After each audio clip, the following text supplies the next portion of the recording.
This episode is sponsored by Tension Twisted Realities, Lincoln's original and best escape room with a bar and virtual reality too. Never miss an episode of Links Pod. Subscribe now, wherever you get your podcasts. I'm John Marshall. Welcome to the Links Pod. This is the final episode in the... John. What? Just move over a bit. What's going on? Just move over a bit. Because, yeah. you know, you interviewed me. I do. Well, let me tell you, we're going to turn the tables and we're going to interview John Marshall. All the years he's been at Links FM, he's got to have some great stories. And he's met a few great people as well. So let's hear it. John Marshall on Links Pod. My turn.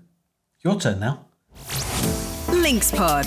Tales and entertainment for the people of Lincolnshire with John Marshall. So as you know, John Marshall has been at Links FM for a very long time. And then, of course, at Greatest Hits Radio as well. But I'm sure there's a load more to the story. So let's find out. Yeah, okay. Hi, John. Hello, mate. All right? Yeah, good, thank you. I'm a bit nervous because, number one, we've discussed before, my memory's not great. And that's true. Now I've got to try and remember things. But Well, if I try to sort of prompt you a little okay, bit, that'll be okay. That'll be helpful, I think, Eddie. Yeah. Where do you want to start? Where shall we begin? You're the interviewer. Don't ask me.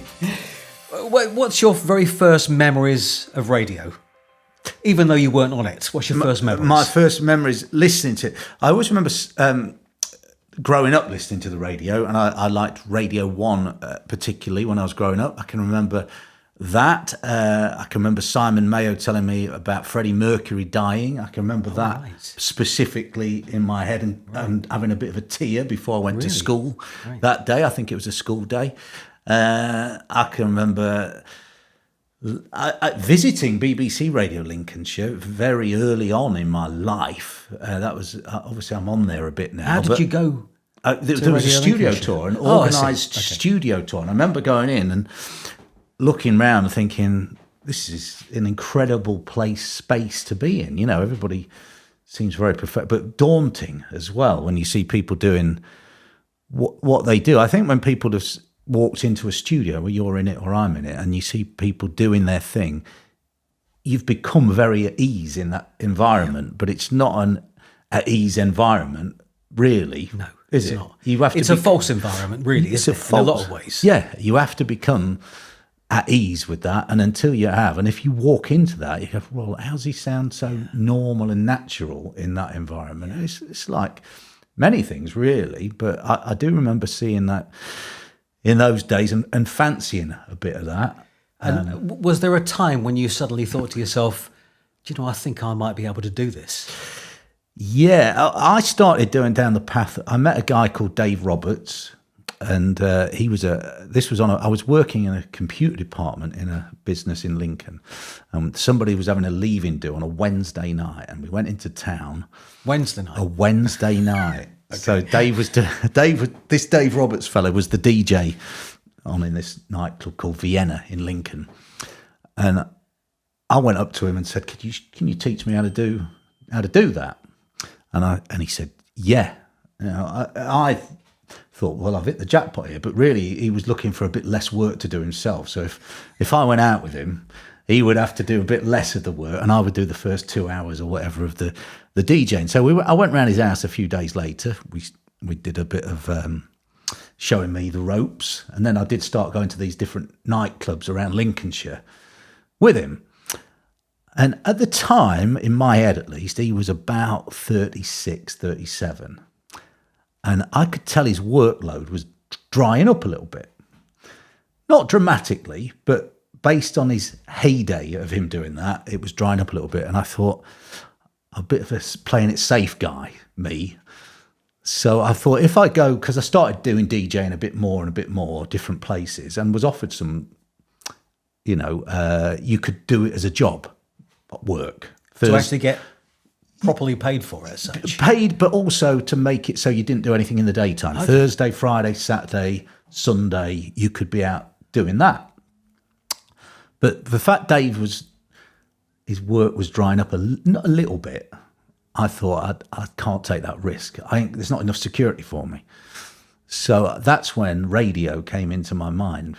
you can have a longer life, is my opinion, or was my opinion, on the radio. So I started doing tapes at home. I'd bought quite a lot of recording equipment for home. Thought I was going to be a big musician or something. Can't play a note of anything. But I started earning quite good money, considering I was at home, no rent to pay and all that. I'd bought this quite nice MIDI computer software and samplers and all this gear. And then I started recording these demo tapes for the radio stations. And, we said on your episodes that there were so many radio stations in the country at the time, and you would record a cassette tape and send it off and pray that they wrote back to you. Yeah. And some did, some didn't. Some didn't. Most I've been didn't. A lot of them would send the tape back. Right. Wouldn't they? Yes. Yeah, we ain't got Probably time. without even listening to it. Well, the letter would often say, Absolutely, we haven't got time to listen to this, but to get some experience, and you never know. But the one person who did write back positively was David Lloyd, who you spoke about in yours, who was running Links FM at the time. No doubt because I was local. Do you remember what he said in the letter? Yeah, he would write. I would probably send him a letter and a tape every 3 months, really? And he'd asked me to do that. And these tapes would come in, and he would send back a bit of feedback, which when I look back on it, there must have been a lot of people trying to get on at the time. So very good of him, because this was right before I'd started doing anything. And some of his advice was get on hospital radio and do some... The Cheerful Earful. Lincoln Hospital Radio, the Cheerful Earful. Get on there and start learning what it's all about, really. So, I contacted them, and I would do a Wednesday evening show. I know you spoke about hospital radio. My experience was I would turn up. And the equipment in the hospital radio was good equipment. It was donated often, wasn't it, from of course. Old radio stations and so on. So you would go in there and the equipment would be pretty good. And I set my stall out to try and do a show in the style of what I was hearing on Links FM. Oh, okay. Because you could do anything on hospital radio if you wanted to do a folk show. So you were copying me, were you? I was basically trying to be you. It's probably true. So I fancied that, and I did it. And I turned up every Wednesday, 9 p.m. to 11. And we used to be able to ask people if they wanted a song playing. And there was a phone number. And I did it for 3 years. Nobody rang. In 3 years? Not one phone person. call. Not one. Wow. I mean, Popular, you had to, I was a real big hit. At the time, you had, of course, to have the phone wheeled over to your bed. It wasn't just a case of picking up your mobile now, like it would be today. But still, no phone call. Phone calls. But I did take it seriously, because I would prepare what I was going to play, prepare what I was going to say. So you chose your own music, did you? Yeah, you could do that. Really? I never saw... when I first went to hospital radio, there was a fella there, I can't remember his name, showed me the ropes, never saw him again in my life. There was no hospital radio meeting once a month. You just carried on doing your show till you didn't want to do your show anymore. So Just turned up and did your show? Yeah. But I was getting these tapes, and I had a goal in mind, and that was, David Lloyd offering me a job on Links FM. Can you remember the earliest experience of actually listening to Links FM? Yeah. I can remember liking it and thinking, that's good, I would like to hear that. You were a daunting figure as well. Duncan Newmarch, I used to like listening to Duncan. Ed Breton would be big name. And people I didn't work with, because I just was there after them, Steve Jordan, I always used to hear him on The Breakfast Show and think, this is good, but it's obviously next level to what I'm doing. So, I do remember that, And I remember thinking, what a great station. And my goal on the hospital radio was always Links FM. I wanted to be on there because, because David Lloyd, I think, had written back to me to start with, I think you immediately think there might be a chance. And I'm at a little bit advantage because I'm local. Sure. So, and clearly David was after the local. So was there a point then when David wrote back to you and said, yeah, we actually quite like you, come in and see us? He phoned me up. Oh, he phoned you? He phoned me up one day, and obviously I'm trying to play it cool on the phone, but this is a big call. And he said, we've got a 5 till 7 a.m. Sunday morning show available. I remember that well. Yeah. Are you interested? And I said, oh, yeah, definitely. So that's what I started doing. And I was terrible. I couldn't, it's a radio thing, but you had to back time, didn't you, to the news, and the news would start on a clock start, so you had to hit it dead on time. I couldn't get my head around the maths involved. So there'd be a 10-second advert, a 12-second one, a 40-second one, and a 50-second one. And you had to try and work it all out. You had to back time you had the to news. so you could get, and then there's a 12-second This Is Links FM news jingle in. Yeah. And if you got that wrong, that you were either too early or too late for the news. Absolutely. And I would have sleepless nights thinking there's going to be some of them ad breaks, next weekend when I'm on. And I started doing it, and there were gaps, and I just, because I'm thinking about so many things. What am I going to say? I get all these songs in. What do I know about this song? I always think of it like learning to drive in a way. Yeah. Because you've not only have you got to look at the road, you've got to make sure you're steering, and you've got to change gears and think what your feet are doing, and it's all those things added together that makes it difficult. Yeah. And just like that on the radio, different way, but if you don't get some of those things to come naturally instead of you having to think about them, you're doomed, really. And I was doomed at the beginning. You were doomed. Was. Do you know, my earliest memory of you was your really high voice. Yeah, it was high voice. I mean, I wish I was had nervous. a recording of it, because it really was. It was a really high. I think I even remember when you'd only just started. Yeah. Probably saying to David Lloyd, actually, this guy's got such a high voice. I did have a high voice. Yeah. And I tell you what used to get me as well, because by now I'd been doing the hospital radio for 2 years, 2.5 years, maybe 3 years. And I would do a tape of that and listen to it. I know it sounds a bit like you're fond of yourself, but in the car, that's all. I would really just be listening to me on my show that I'd done on the Wednesday. And I thought, that sounds pretty good. And then I'd get the tape from my Sunday on the early Links FM show, 5 till 7. Terrible, completely different. When you're nervous, your voice goes up an octave or two, doesn't it? And that's the reason why. I was terrified. I was petrified, because it did go from thinking there's nobody listening, nobody's ever phoned in, to the whole and people phoning in, and the entire of Lincolnshire population. Even though it was early on Sunday morning, though they're all listening. In my head, they're all there, absolutely, warts and all, and they're hearing every single thing. And it frightened me. My voice would go high, and so that took quite a while for me to settle in actual fact. And shortly after I'd started, David Lloyd left, and I was invited to his leaving. Something you said? Yeah, probably. Sorry, David. I was invited to his leaving do, and I sat on. I remember this. These two little stools there, and I sat next to David, and he said. He said these words.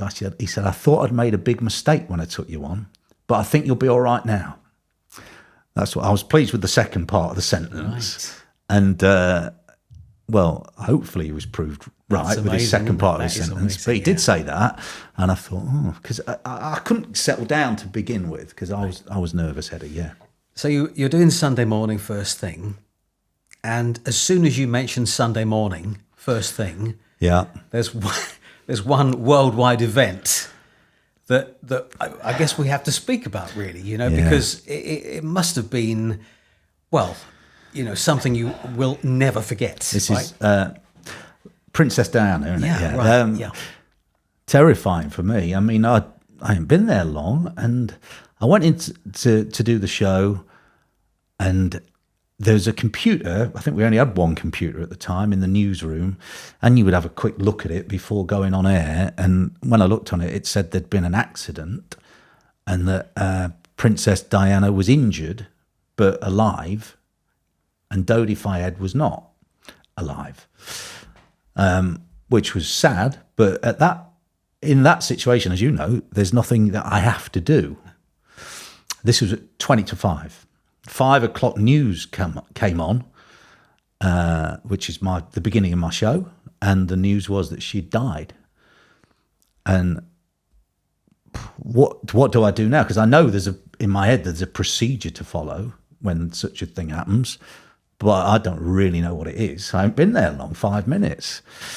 So I always remember as well, I never forget, Def Leppard were queued up in the CD player with When Love and Hate Collide. When Love and Hate Collide. That was your first song. Can't play that, can I? Yeah. 5 a.m. And I thought, I can't play that.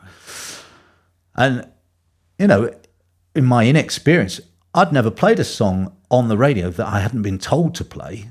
Behind us in the studio, because you know, was a massive rack of CDs. Well, the natural temptation is to grab any CD and put it in. Yeah, let me just say that the CDs, they weren't like normal CDs that you might have had at home, where they've got a sleeve inside and it says exactly what's on the CD. No, there was nothing at all on the CD to say what was actually on the disc. Correct. Right? All coded. Yeah, all just absolutely. codes. Yeah, absolutely. So I think and there was a book that it told you what was on the CD. And I think I had a quick look, picked one of the CDs, flicked to a track and thought that'll be okay. Can't quite remember what it was, but I know it wasn't a song about anything colliding. So I was able to get that on. Then next thing I do, I phone you up, didn't I? Yeah. I remember that call really well because, you know, it was just after 5 on the early hours of a Sunday morning. Yeah. We actually had some relatives over to stay for the weekend. Right. And we were due to go out and do things on the Sunday. And suddenly the phone rings. I'm fast asleep, pick up the phone. It's John on the end of the phone. And he says, look, I'm sorry, but Princess Diana's died, you know, and I don't really know what to do. So I literally jumped out of bed and I said, look, John, you know, just I think we had a list of songs, didn't we? Mellow songs. Yeah, there was a list, but I don't even know if I knew where the CD was with them on. Okay. Or I think maybe I did, but I just didn't know what the procedure was or what you wanted from me and whether I was capable of delivering it, you know. Yeah. So I remember getting in the car and, you know, getting to the studio as quickly as I could. And you sort of continued, but I think what we did was we sort of like broke the news every 10 minutes or something, wasn't it? Yeah, something like that. We started playing a particular set of songs and then I would announce what had happened in exactly the same downbeat voice each time. And that's what I was told to do. So you didn't go, this has happened. By the way, a funny thing happened to me on the way to the chip shop last night. That was just announcing that and playing somber music. That was what the order of the day was until I was replaced by you, I think I came on after you, Yeah, earlier than I normally would. I think took it through the morning then, with these, as you say, these sort of like almost scripts of what we were just what saying to say. At the time. I think by now my show was not 5 till 7, but 5 till 9. Yes, I think you're right. But on that day, I was asked to finish early, right, so that somebody who knew what they were doing would come on. And they weren't available, so I came on. So you that. came on instead, yeah. So, well, I mean, you know, that really is a baptism of fire. So what happened next when you were at Links FM? Next thing, I started because I was working in the daytime as well. I was doing a few of these nightclub DJing things, but also working in the day at Sinclair Horticulture on Firth Road in Lincoln, which has been knocked down now. And I was in the computer department. And I would take my holidays from there to cover people's shows on Links FM. So things gradually built up. Yeah, the 5 till 7 show became 5 till 9. And then they would start asking me to do various different cover shows. And I was so keen that I would, you know, there was no... So you'd take your holiday from your day job? Yeah, there was no thought of me actually going on holiday. So you could work on the radio when you were on holiday from your day job? Exactly. Okay. I'm booking a fortnight off, please, boss. Brian, his name was. And then those 2 weeks would be me doing somebody's show on Links FM. And eventually I ran out of holiday entitlement from Sinclair's. And I was taken in to see Michael at Links FM. And he offered me a job, which was...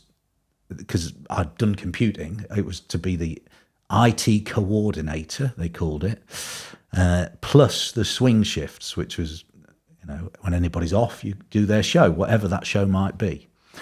And this went on for quite a while, and this was at the time that Links FM was about to expand from one station very quickly, didn't it, to like 10. Yeah, I mean, a lot of stations. And basically what happened was these licenses were coming up in different areas, and Links FM decided they would try to expand and apply for these different licenses. And we did pretty well, didn't we? Really well. A number of them. Kept winning them.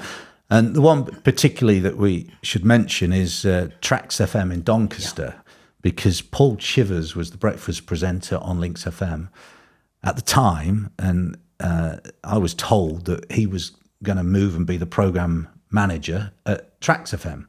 And when he did, if I wanted it, I could have the breakfast show.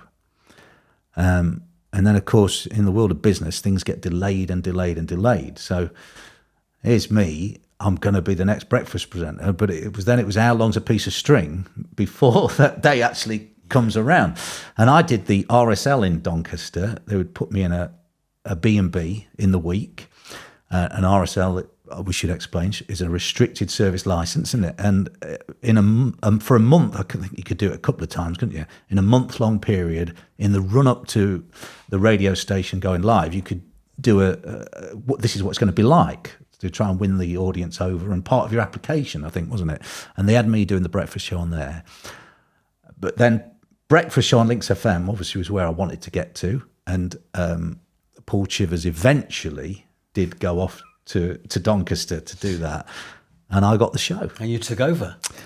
Yeah, at the time. Did you feel it was a huge gig? Massive gig. Were you up for it? I was young and Were foolish. you ready for it? Yeah, I was ready for it. You learn as you go, don't you? Well, you do, Breakfast yeah, radio true. is a very different game to any other show, really, isn't it? Because you've got to be good all the time. There's no, I'm going to play 4 songs and then talk again. You've got to hit them all the time, because people, I think the stats, don't they, show about 20 minutes you've got people for in their morning routine.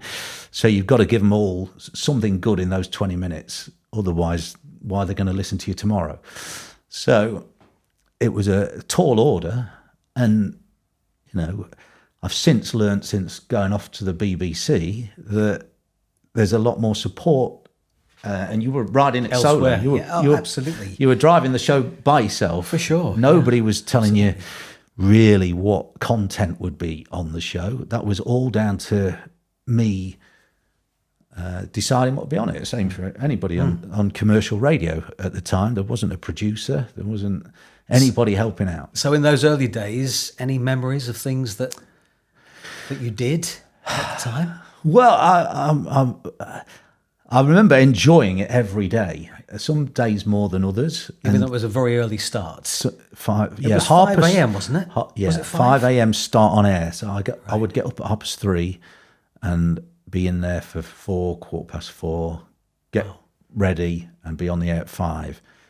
And I think one of the things people don't realise is how tired that makes you. And how if you get a breakfast show, you've got to live your life around it. There's no two ways about it. You're going to be tired later in the day. And I would find frustration with people in the offices. Can we have a meeting at 3:00 tomorrow? And they ain't got a clue that for you is like asking them to meet at midnight or something. And that would be a frustration. On the show, I mean, I loved the interaction with the audience, talking to people, doing phone calls. Fun stuff is what I'm all about, and I loved doing that so much.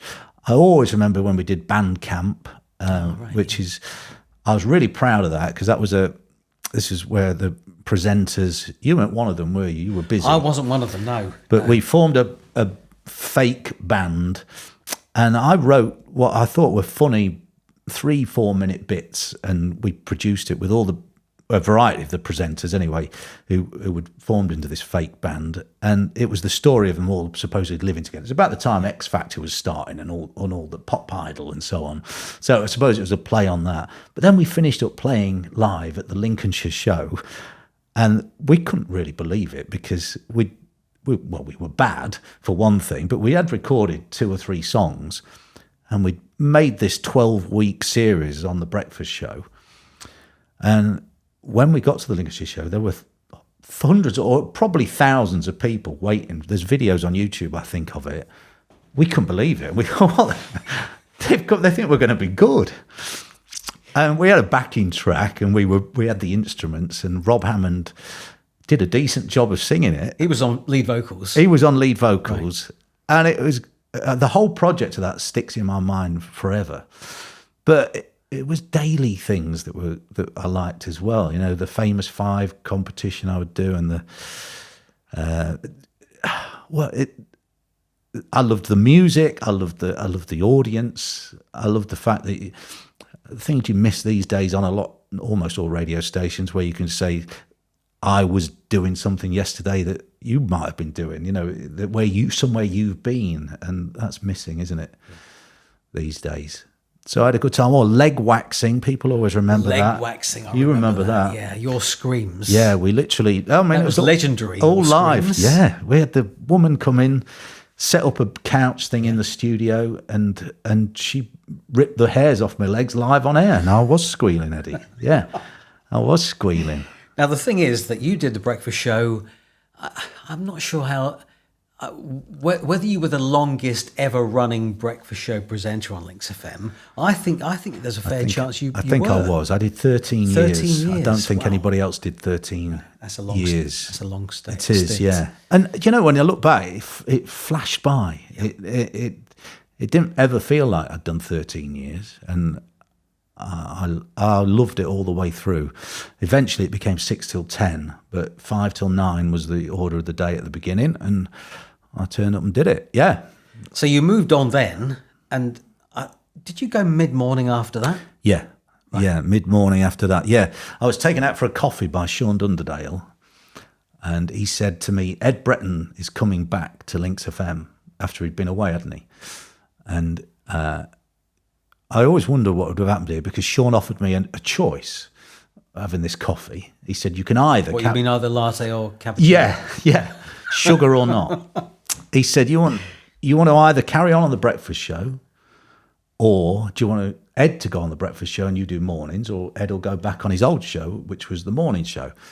And I'd not long had a daughter, and I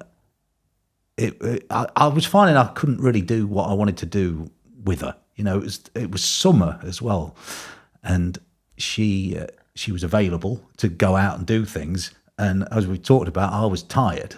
So by the time 11 o'clock in the morning came and I'd gone home probably midday, I didn't feel like going out with her. And so that was on my mind a lot. Anyway, I said to Sean, this was on a Friday, and I said, I'll definitely move on to the morning show, please.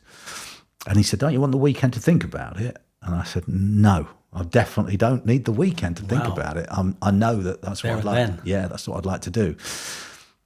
But I do wonder whether if I'd have said I'd like to carry on, whether he might have said it wasn't really a choice. I don't know, but he certainly. We'll never know the answer. I'll to that never question. know. He'll probably never tell me. But he did put it across like that, and I took option A straight away. I don't know how soon after then. I mean, it was still a big thing to finish on the breakfast show, because, you know, at the time certainly it was the show I wanted, and the pinnacle. That was the one with the most listeners. Sure. And it was sad to stop it, but you've got a life as well, haven't you? Of course. You know.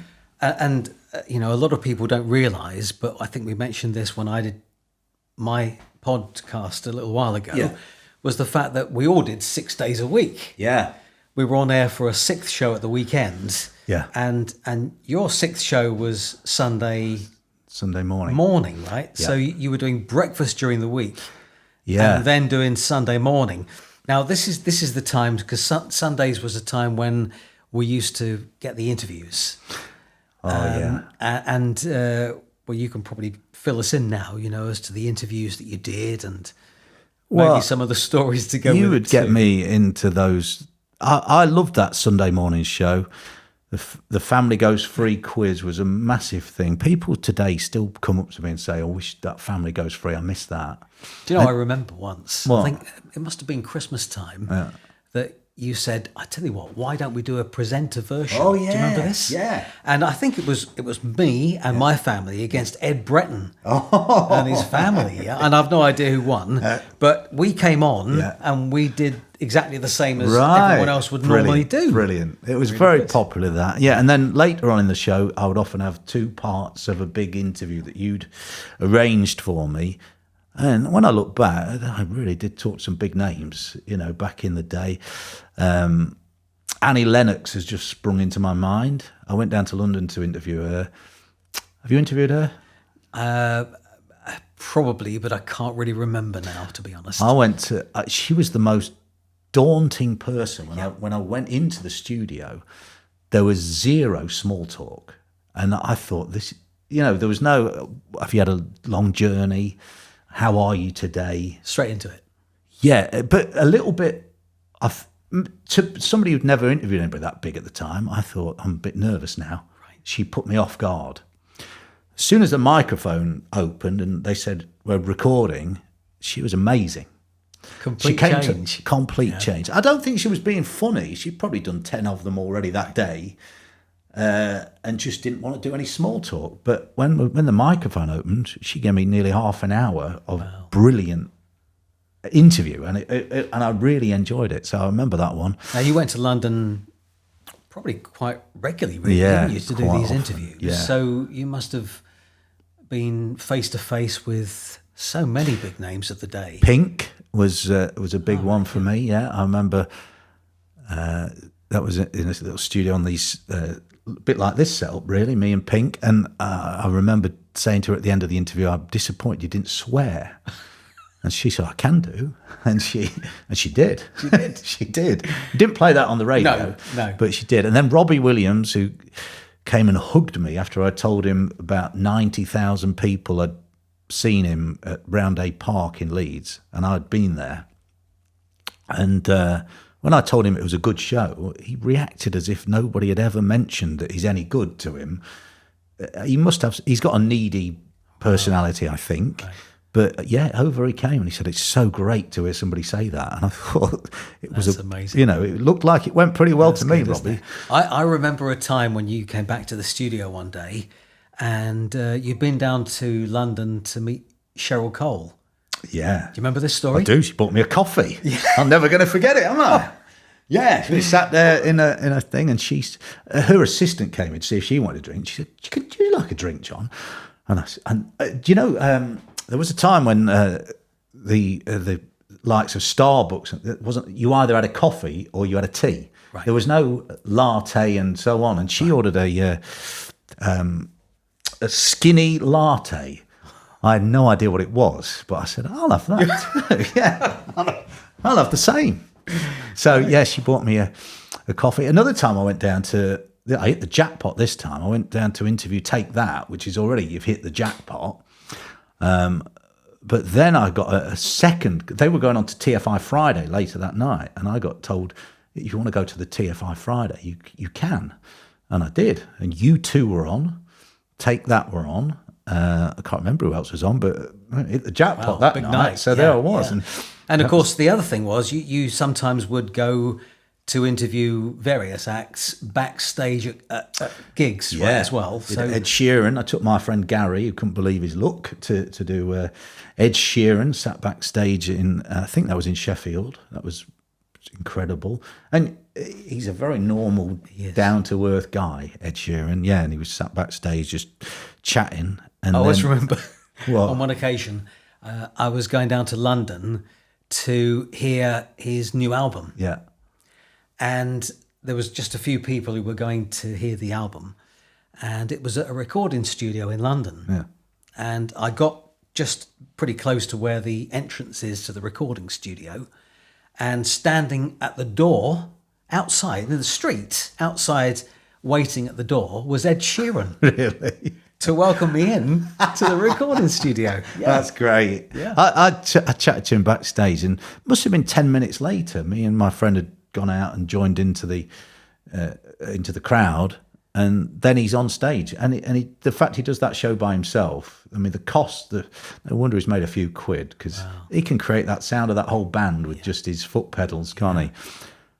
And it's like it's not like it's nothing to him. He's putting everything he's got into it, but it's just his job. 10 minutes earlier, he's chatting to us and having a drink backstage. And of course, back at the studio, quite often we'd have had bands come into the studio to do live sessions, as well as interviews as well. And you would have been there for all of those. Yeah, James Dean Bradfield was a good one from Manic Street Preachers. Manic Street Preachers. Yeah. I remember feeling how privileged I felt when he came in and he did a Design for Life. There was me, you. There might have been only that. There might have been one other person in the studio, and he said, I'll do a couple of songs. And when he performed that, you go down not to disrespect anyone, but you go down the pub and there might be a singer on.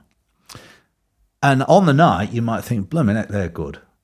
When you sit next to somebody who's got that really amount of talent, you can see a big difference. Yeah, you really can see a big difference when somebody's able to do that right in front of you, and mind-blowingly good. And you can see why some of the cream rises to the top in that game. Now, in some instances, we actually sort of got quite to know these different personalities quite well. Yes. And one particular band that you actually got to know extremely well, right? And you would class them as good friends. Yeah, Scouting for Girls, you mean, don't you? Yeah, they have become really good friends of mine, really close friends of mine. They've probably got more secrets on me than you, Eddie. And that only came about from them coming in quite a lot. I mean, one thing, you might like them, you might not, but they are hard working. But Scouting for Girls, they would turn up really for any gig that was paying them money and helping out their career. And sometimes not paying them money. Sometimes, in our case, most definitely. So they would come in fairly often, wouldn't they? And people say to me, how did you get to know them? Well, do you remember the Sinsel Bank gig when Madness were on and Scouting for Girls were supporting Madness, and I was the compere? And at the time, Roy Stride from Scouting for Girls would message me on Twitter occasionally, and I was on the stage, and he put "Get on with it, John. The bar's open." So this banter carried on, and then he said, "We're all down at the Bentley Hotel at North Highcombe if you want to come for a drink after the show." So I went down with Angela, who I'm sure we're going to get onto in a bit, and her friend Victoria. We were well looked after by Scouting for Girls and had a good chat and everything. And Roy said, take my number, we keep in touch. And we did keep in touch, and I've been on tours with them on the tour bus. Oh, fantastic, Eddie. One legendary one was when I went to Ireland, and we went over, stayed in a hotel, went to Ireland I don't drink Guinness, but they made me have 10 pints of that. 10 pints of Guinness? I'm sure I had 10 at least. Wow. And I was in fact, that trip is the reason Roy, or the climax of Roy's drinking story. He's a non-drinker now. And I was there at the time that the reason for that came about, and it was a good move on his part. After a good 10 pints, and maybe more. And then a gig. Yeah, he was a bit rough that day. Yes. I can so we've got a few adventures we've had together, and we're in touch all the time. They're very nice people. Yeah, really not normal people. Really good story. Yeah. From Grimsby to Sleaford, Scunthorpe to Mablethorpe, this is LinksPod.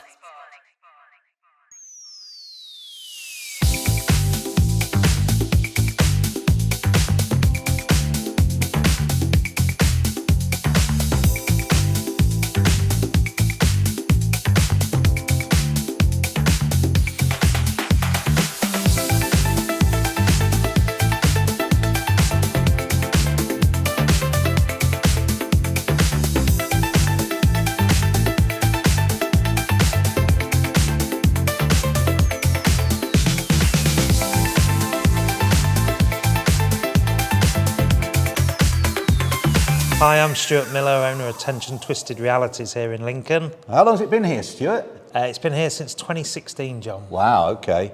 And what is on offer at Tension Twisted Realities in those escape rooms for 2025?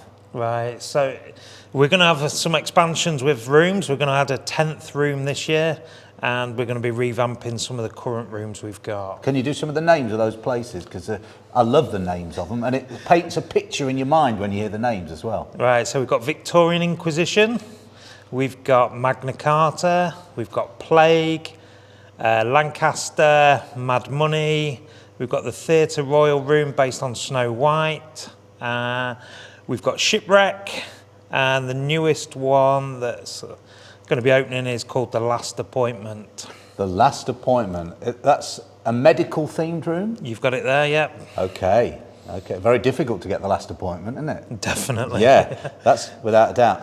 Okay, and not only have you got some amazing escape rooms, but Lincolnshire's premier escape room also offers this amazing space that we're in now, with a pool table. With a pool table. No as less, well. Stuart. And virtual reality. Tell us a bit about this room.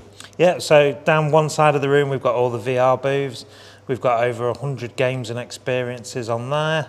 Like you say, we've got the pool table, we've got gaming consoles, retro machines, there's a dartboard. And a fully licensed bar as well. Yeah, don't forget the bar, yeah. Fully licensed, loads on offer there. We do a great range of hot food. We've just refurbed our whole kitchen. You've got to get down here. Now, where is down here? Where are we, Stuart? We're on Croft Street, just past the YMCA and the archives, near the Premier Inn.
Never miss an episode of Links Pod. Subscribe now, wherever you get your podcasts.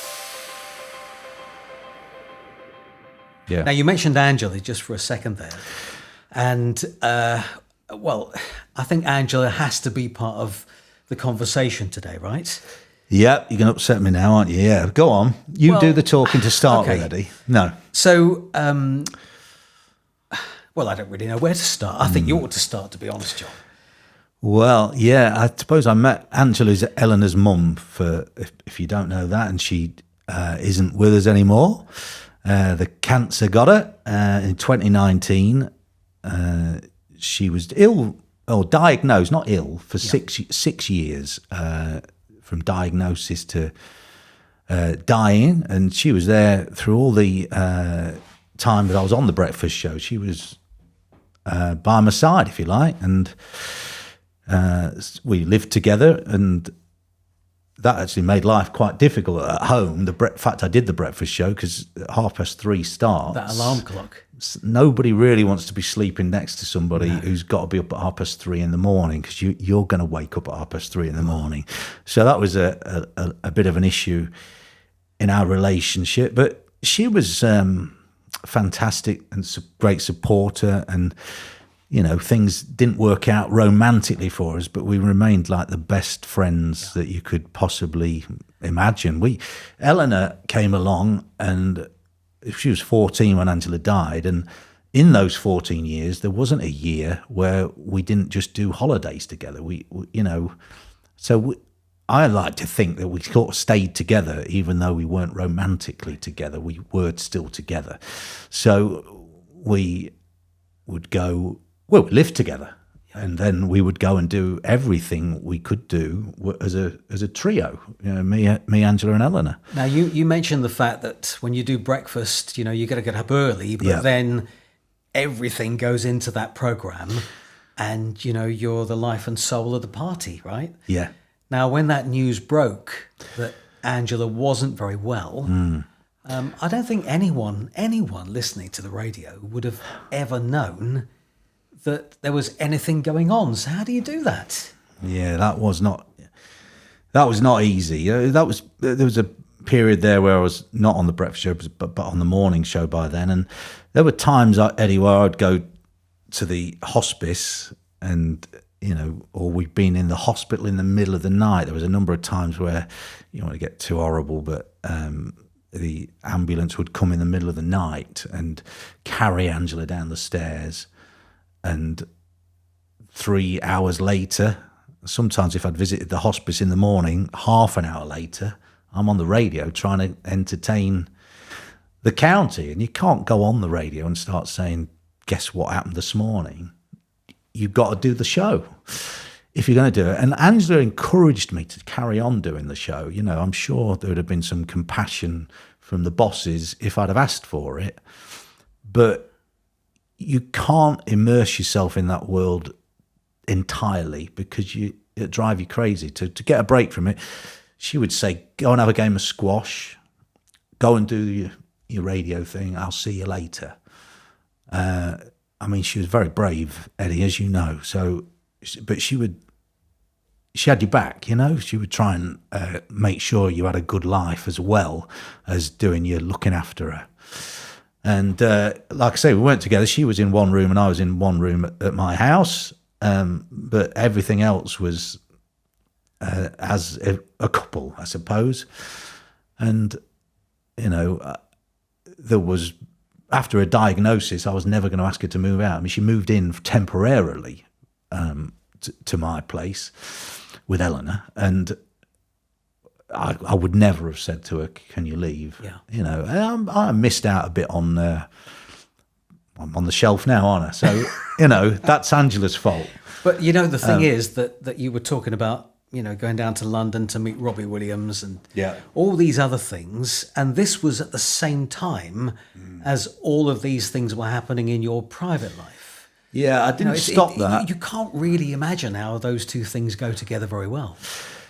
No, well, on paper they don't, do they? No, they don't. And I had to just carry on with it. Yeah, and I would reveal some bits of it on the air occasionally, but as I say, that's not what you're there for, and that's not what people want to hear. Although being open is part of probably why I did all right, on the radio. I know a lot of people remember key things that happened in my life, sometimes better than me, and sometimes that was I don't know about you, but I would find that a little bit awkward sometimes in person because you'd said it on the radio, but you're in a room by yourself talking and saying some big things like when Eleanor was going to exist. I remember saying that on the radio. And then somebody in the co-op referring to that or some of the news about Angela. Sometimes I think, well, you've got to face someone then. Sometimes you think, how the hell do you know about that? And it's obviously because I've said it. Yeah, of course. But then you've got to answer for more. So, but you always keep a little bit back. So the things I would say on the radio aren't necessarily, well, it would have been true, no doubt about that, but not all the bits of information. Selective. There's some of the things that I witnessed during that Angela's time you wouldn't want anybody to have to experience or discuss, and you certainly wouldn't put it on the radio on your feel-good show. After 6 years, you may have known that time was going to come. Yeah, as she was. She knew the time was coming. Yeah, well, but for anyone, it's a difficult situation. But for you to be on the radio and try to live through that as well must have been very tough. Yeah, it was. The end bit was. Well, I'll never forget. It's marked me forever, Eddie. Yeah. And I don't know what to say really, but it was not an easy time, put it that way. And the radio sort of kept me going. Yeah. To be honest, yeah. I don't think I had any time off, even between the Angela dying and the funeral. I was on air. That. I can't remember a time when you actually said, "Look, I'm going to have to take 3 or 4 weeks off. No. And, you know, you'd be quite right to actually say, Yeah. I need to take some time off to get my head around this. Yeah. And I couldn't think that sitting at home doing nothing was going to help me. Just getting in there. You know, I probably did less hours in the office, so I might do the show. Less hours than you'd normally do. Oh, no, I did the same. Yeah. Now you say it. Yeah. Yeah. All right. If I could get away with it. But I would mainly be there to do the show and leave, not do a lot of other stuff additionally. Yeah. I remember this as if it were yesterday, John. Right. And you don't know what I'm going to say now, but you sent me a text, and Are you going to upset me? well, no, Go on. It was straightforward. I don't know what it you know, was. it was very short, and you wrote on the text to me, "She's gone, mate." Did I? That's what you wrote to me. Yeah, yeah, and I remember it, you know, very well, as if it were yesterday, really. But you know, we knew it was coming, of course. 7:21 a.m. It was. Was it really? Yeah, I remember. Yeah. Early start, yeah. But you know, look, it's part of your story, but also it's part of your radio story. Yeah. Because you actually lived through it, and as you say, the things that you put on air at the time, whilst you were talking about your life, affected everyone else, I guess, at the time too. Yeah. Yeah. Eleanor was with her right at the end there.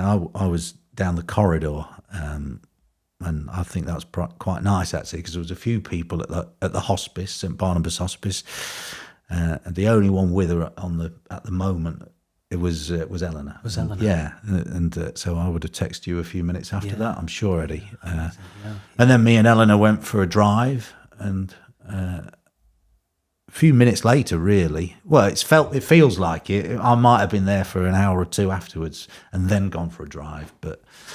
We just went for a drive with nowhere to go and just, you know, thought things. That's true. Yeah. So moving away from that, you know, your life on the radio continues. Yeah. You're on the morning show, and you spent a long time on the morning show. I actually did longer on the morning than I did on the breakfast. So 13 years on breakfast. Yeah, I did more than that on the morning show by the end, Eddie. Yeah. And again, I think... my opinion is the morning show is the one to do if you want a nice lifestyle around it, you know, because you don't have to set a ridiculously early alarm. You've got the evenings free. The afternoon show that you did is also a good one in the same respect. But you know, I liked the 10 till 2 time slot. I liked that very much. And wow, yeah, great memories of doing that. The Brilliant Daily memories. Dozen quiz was another very popular Topical tune was, you know, I liked that. I liked radio features that are sort of different each day. And a topical tune, which is going to be a different story each day. You know, the name of the feature is the same every day, but the actual content of the feature is going to be different each day. And I liked that, you know, and the Daily Dozen was a good format quiz. Yeah, I loved doing that show as well, Eddie. And the pressure's off a little bit in terms of material, because you tend to get people who are going to turn you on at the beginning of the show, and they're probably at work. That's how I would imagine the audience member. They're at work, and they've got you on throughout the show. So instead of on breakfast where you've got to go bang, bang, bang, you can bang, relax, 20 minutes, bang again, hopefully, and come up with some material. But I did want to keep putting good material into the show. That's always what I like, just talking about things that amuse me, and that's it really. Life as well, you know, and you know, not heavy things. That's not my bag really. It's just trying to do fun stuff, and obviously there's information involved in a Links FM show as well, isn't there? And or later greatest hits. So even though you had this big audience, suddenly everyone at Links FM hears that there's various changes that are coming. And you were on holiday at the time, weren't you, when the news broke? Yeah, I got a phone call at Centre Parks. I think it was from Sean Dunderdale, yeah. And he said, we've sold, the company's been sold. Well, immediately, I mean, I knew there would be a meeting, and there was a meeting, wasn't there, in the building, and where you would find out information. Well, I wasn't privy to that information, so your head's spinning with, what the hell have I got? next? Have I even got a show? Do I go back on Monday when I finish here? Horrible state of affairs. Shouldn't have been a big surprise, but it was a surprise because I think of how many times such an offer had been batted away. I think you talked about that in your episode, Eddie, but it happened. The big money offer came in, and they sold. And when you look back on it, we lasted a lot longer than probably we should have done, and it was probably the right time for, if you were going to sell it. But at the time, I thought, well, I didn't think you'd ever do that. No. And Thought the show was forever. This is LinksPod. this episode is sponsored by Tension Twisted Realities, Lincoln's original and best escape room with a bar and virtual reality too. Now, this is interesting because I don't really know this side of it very much. And I'm going to talk about COVID. Right. Because I was working from home, as Yes. most people were. Yes. But you were one of those people that actually went into the studio every day all the way through COVID. Yeah, never missed a day. Wow. Yeah, for that. So what was that like? Well, for me, I was pleased, for one thing, because they provided us with a laptop and they provided us with instructions on how to do a show from home, and it didn't really appeal to me. I mean, I've never been a big fan of pre-recording radio. Even if it's, I think the technology would allow you to do it and then it be played out a few minutes later. But even then, it's not quite got the same spark. And of course, the thing that you need to remember about COVID is you didn't know how long it was going to go on for. So you could have been doing that from home for 3 years, 5 years, 2 years, who knows? It was how long's a piece of string?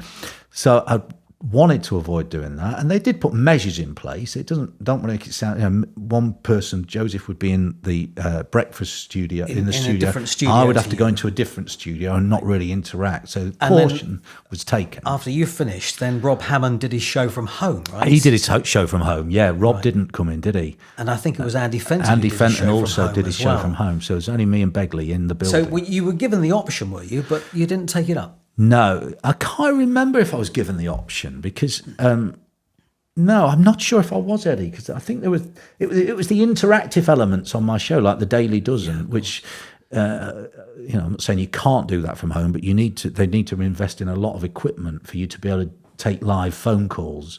So the show would have had to dramatically change. So they were quite keen, I think, for me not to stop being live in the studio, and I was only too pleased for that to be the case. Can you remember what it was like? You know, you COVID. remember the outside world, everyone... It's really was- weird because, yeah. number one, not many people were driving about and going to places. I've got a feeling we Yeah. had a pass, didn't we? There was Yeah. some sort of pass Yeah, that there we was. had, right? So Key worker. key worker. So Yeah. if you were stopped, let's say you were driving to the studio, Yeah. and the police stopped you and said, "Excuse me, what are you doing?" Yeah. You actually had the letter Key to worker say. pass. Yeah. And it sounds like some, I don't know, war situation, doesn't it? Absolutely. It shows your documents. Yeah. I did have all that. Yeah. And yeah, it was a difficult time, wasn't it, in the world, not just for doing a radio show, my part, but they announced we're all key workers doing radio. And, well, at least Now, you could- whilst this was happening, of course, the sale of Links FM was still going through because it took a long while to it did go a long actually while. go through. Yeah. But when it actually happened, did you notice any changes, or was your show much the same as My it show ever was the same initially, yeah. And then subtle changes would start happening to the music. There'd be a thing I didn't like working with the big corporation behind it was you just didn't know where you were for 5 minutes. Every time you looked at your inbox, there may be another message saying, this is what's going to happen now. This is what's going to happen now. And the people sending those were often people you're never, ever going to meet. No. And they aren't basing it on even the heritage of the radio station, let alone the individuals who work there. They're basing it on a business decision and making changes. And you think, well, you know, if that was a good idea on this radio station, we probably would have made that decision already because we know this area really well. I'm not saying all of them were terrible ideas, and some of them probably kept the station afloat. You know, things like introducing the cash competitions. I know some people like and some people dislike those competitions, but the fact is they bring in a lot of money. So as a business decision, you can see why that they would be on, but a lot of audience don't like those things, do they? Sure. But would we have survived? So a good question is, would we have survived as Links FM without through COVID without ever introducing things like premium rate competitions? Yeah. Question we'll never know the Question answer mark. to. Absolutely. Yeah. So there became a time when I guess suddenly you were told that you weren't going to be doing the show on Links FM anymore. Yeah, I had because there was a period, wasn't there, from March till October where I was doing Links FM and I would go from one studio to another. So I did move the show between, it was 10 till 2, then it became 10 till 1, and then I'd go straight through to the other studio and do 1 till 4 on Greatest Hits Radio after Ken Bruce and before... Double shift? Before Simon Mayo. Yeah, not double pay. Double shift. Double shift. And when that led, because there came a day, didn't there, where one of those emails did arrive and the big boys were coming down to have a chat, and we all knew what that chat was. My version of that chat, because we were all called in individually, was quite bizarre, because they said, I'm really sorry to tell you, you've been made redundant. The good news is you've got a job we'll see on Monday. Because I was being made redundant from Links FM, which wasn't going to exist anymore, finishing on the Friday, but I was already doing the Great Hits Radio show in the afternoon. So what I lost was I was a staff member with Links FM, and then it was going to move to me becoming a freelancer from the Monday. I remember no gap. I think it was a phone call actually, right? That you phoned me and said, "I've got the best of both worlds here. Yeah, you know, I've been made redundant. Yeah, and I've still got a show. Yeah, I did temporarily hit the jackpot. Yeah, in that respect. Yeah, because that introduced me for the first time. You know, a lot of people may not realise that on Links FM we were staff members, and that's very rare in radio. Throughout the history of radio, it's been short-term contracts, or in some cases longer-term contracts, but not staff members. So yeah, we got redundancy money, and then when it became Greatest Hits Radio and I was freelance, the world's opened up, because instead of the Links FM requirements, which was let's do a full day's work, they were interested in was you doing a show that, you know, if that required you preparing in the office for an hour before or half an hour before, whatever it was to make your show good, that was required. But anything else was not required. And it's a bit of it seems strange because that is a positive in your lifestyle, and yet I've suddenly got every morning free and I don't go on the radio till 2:00. What the hell am I going to do with my time? And I've become quite good at it. Did you ever think about playing squash? I got into that. Right. Yeah. There's nobody available in the mornings. No. So I did find that difficult, and it did strike me, if I was to actually retire, how do people fill their time, you know, with things to do? You've got to find things, haven't you? And that did take me a bit of adjusting, actually. Yeah. And then I did adjust, and obviously I'm doing this, well, your podcast now, as it's become today. My podcast today, yeah. Doing that. And what I've got now, I think I've got my finger in like 4 different pies, Eddie, and that I'm it's not a bad place to be, is it? No, I'm enjoying that, you know, and I'm liking managing my own time. So I suppose that's the pluses. Do you know, the one thing that always struck me as being funny was the general audience when they're listening to you on Greatest Hits Radio. Yeah. And you're following on from Ken Bruce. Yeah. And people would think, of course, that you're best mates with Ken Bruce. Yeah. That's not the reality, though, is it? No, it's a strange setup. I mean, technologically, it's very clever how it worked, which is I would press a couple of buttons and my show would take over the Lincolnshire area, and somebody else would take over the Yorkshire area, and so on around the country. But I've never met Ken Bruce in my life. And likewise, Simon Mayo, as I said at the beginning of this, just after you. Yeah, right? Simon was on after me, and as I said earlier, one of my earliest memories was Simon telling me about Freddie Mercury dying, and then I'm the guy on before him on the radio. That was a big deal for me. But I would say things on Greatest Hits Radio like, he had a guy in doing the cooking, didn't he? Nigel. So it smells great what they're cooking in the kitchen. I've no idea where the kitchen was. 250 miles away. 250 mile away kitchen. I hope they saved me some leftovers. Smells. Yeah, some great smells. So technologically great, but a shame it's not it's not real. And the days of Links FM, when you would have Sally Elkington on doing some cooking in the kitchen. Not only could you smell it, you could actually eat it. Yeah. So the biggest hump I've got, the biggest gripe I've got, I didn't get to eat anything. No, it lost something. So Greatest Hits Radio was on air, and you were doing this show, and then suddenly news came through that there was going to be more changes. Yeah, this Ofcom thing.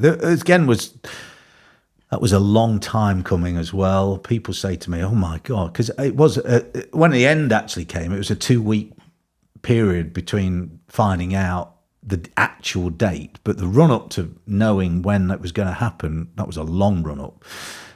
We knew that this media bill had been proposed and was going through, and when it finally got all the I's dotted, that it was very likely it would mean that.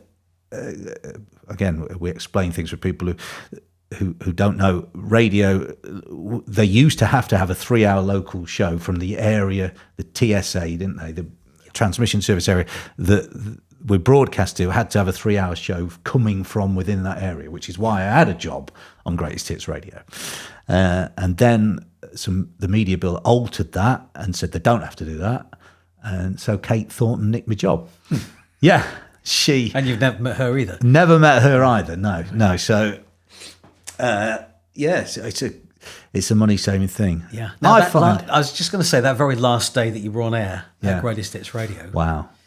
I think I messaged at the studio and said, I think we ought to have a few people who actually come into the studio on John's very last day. Because what I didn't want him to do was to be in a situation of saying his last little goodbye on the air and walking out and there's just nobody in the office, right? So I said, well, why don't we get a few people together and we'll come down to the office? I didn't say that. And you did I? said you didn't want that to happen. No. Right? I didn't. Right.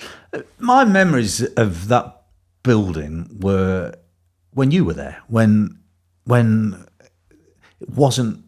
My memory isn't that last day. The golden days were when we were all sat in there. There were a lot of staff, and we wished the microphones were outside the studio because the banter and we often there said that, didn't we? was as good as it was in there.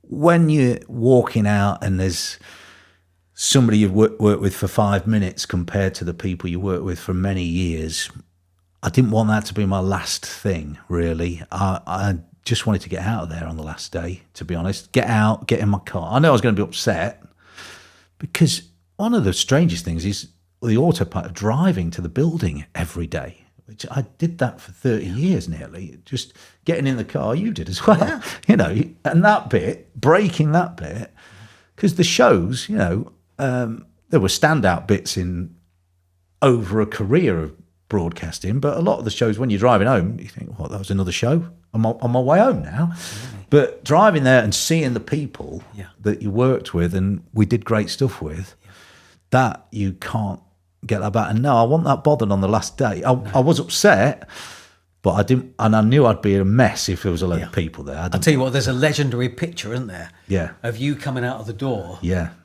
On your very last day, right? Yeah. Can you describe this picture? Well, I look like Roy Cropper. That's what everyone says. Yeah. My friend Keza was waiting outside and I'd been given a bag of things that It was just a carrier bag, wasn't it? it was but they'd given me a presentation of Oh, I see. some bits, and I'd put them in a carrier bag and other things out my desk that I wanted to keep.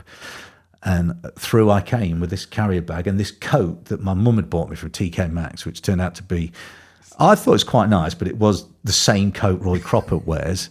And with this carrier bag, the image was, the look was complete.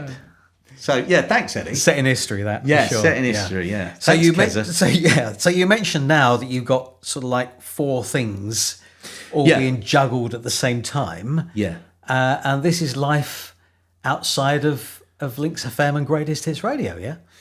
Yeah, blow my own trumpet if you like, but I'm pretty proud actually. But cause I didn't know what to do in October of last year. Opportunities in the radio game are, as you know, a completely different world these days. There are much fewer of them. And I do feel like I've got myself to a good point in the months that have followed. So yeah, I'm doing this Links pod. I just wanted to try to take the good bits from the fun stuff we used to do on Links FM and try and give a bit of that back. And there's clearly an appetite. A lot of people said, why don't you start a radio station? And I looked at that, but it's to go on the Lincolnshire multiplex on DAB is, I think, 50 grand a year. And you've got to bring that in, pay yourself, pay the other presenters, bring in advertise. There's a lot to trying to do something like that. And to be fair, people always say you should get together, all the old team get back together again. And it's not that we haven't spoken about it, is it really? No, yeah. But as you say, the realities of actually doing it, it's daunting to say the least, isn't it? Really? Yeah, it is, and and there probably is also a reason why those type of stations do no longer exist. Not in a successful manner. I know there's a lot of these community and internet-based stations popping up, but to ones that are actually making profit and paying people money, there's barely any of those, and it would be a massive gamble to jump into that pit. And there's a reason those stations were swallowed up by the bigger boys as well. So that would be a gamble. So the Links pod, I'm trying to create some of that old flavour. Obviously, you can't play music on a podcast. That's not what the rules are. But you can take those fun bits that we did and some serious bits that we did and put those into the podcast. So I'm doing that. I'm loving doing some work at BBC Lincolnshire, which is they've given me quite a lot of work. I've got a lot of work coming up there, and that is a brilliant local radio station. I'm enjoying being on there, and they definitely, if you still want local stuff, then that's the place to get it. And does it feel different? It feels like the old days. It really does of it? Links FM. Yeah, that's, if I'm honest. Yeah, when I walked in there for the first time into the office, they have a big long load of staff tables and different departments all sat in an open plan office, much like we were at Links FM. There's good banter in there and great support, and it's a local radio station, and I think they're at a time where they can actually shine, because the local choices aren't there anymore that compete with them, and long may that continue. So I'm doing that. I've also dipped my toe into promoting a gig. I've got a gig on with Dan Hadfield, who does a Gary Barlow show, and I've gone in with Stuart, who's got Tension Twisted Realities in Lincoln. We're putting on this show there, which is, as I'm speaking to you now, there's only 10 tickets available for our first gig that are left.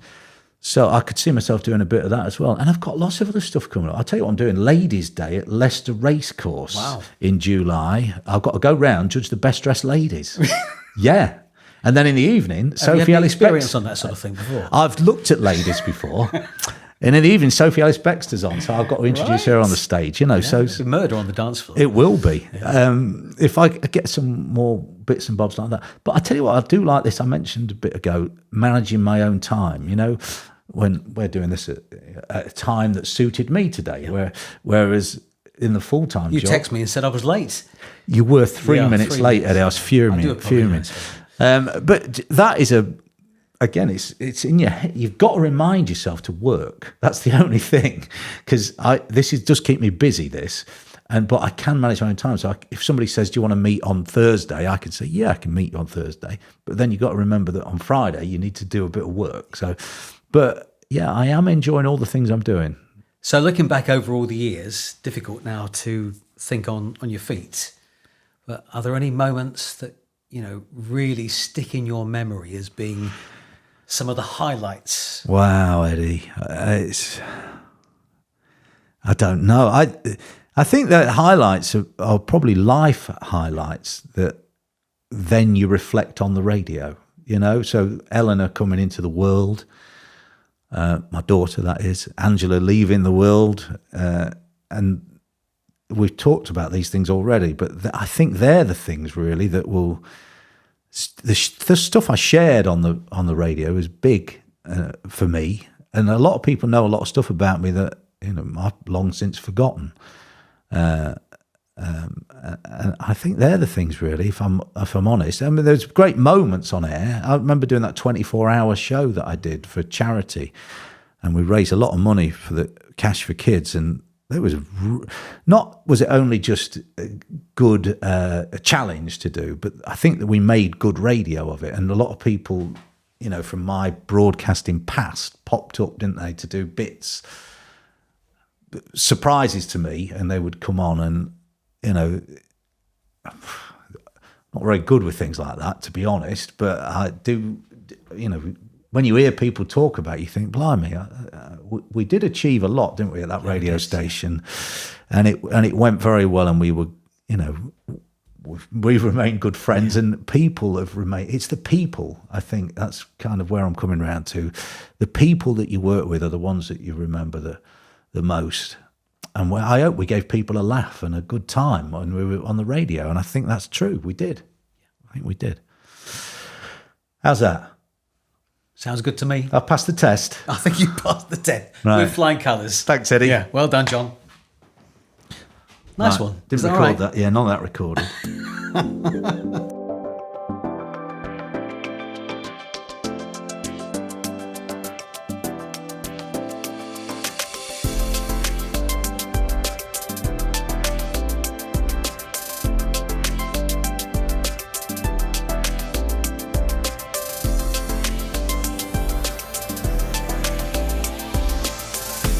LinksPod. Never miss an episode. Subscribe now, wherever you get your podcasts.